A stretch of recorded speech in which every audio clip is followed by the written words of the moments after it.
Hello hi అండి, అందరికి నమస్కారం. రైతు భరోసా బిగ్ అప్డేట్, రైతుల ఖాతాల్లోకి డబ్బులు ఆ రోజే అనే లేటెస్ట్ అప్డేట్ అయితే రావడం జరిగింది.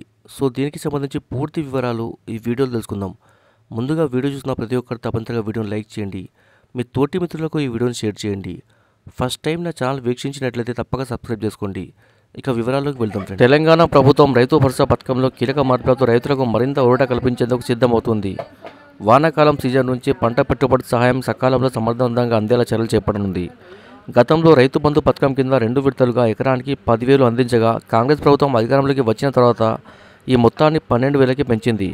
ఇప్పుడు 2 విడతలుగా సాయం అందించే పద్ధతిని మార్చి ఒకేసారి ఎకరానికి 12,000 జమ చేయాలని ప్రభుత్వం నిర్ణయించినట్టు తెలుస్తుంది. సాంకేతిక సమస్యలను అధిగమించి 2 పంటలు అంటే వానాకాలం, యాసంగి కోసం ఈ మొత్తాన్ని ఒకేసారి రైతుల ఖాతాలో వేయాలని భావిస్తుంది. దీంతో రైతులకు పంట పెట్టుబడి సక్రమంగా సమయానికి అంది వ్యవసాయ పనులు సాఫీగా సాగనున్నాయి. అలాగే పెండింగ్లో ఉన్న రైతు భరోసా నిధులను ఈ జూన్ 3వ వారంలో రైతుల బ్యాంక్ ఖాతాలో జమ చేసేందుకు ప్రభుత్వం సన్నాహాలు చేస్తుంది. Subscribe for more videos. Thanks for watching friends.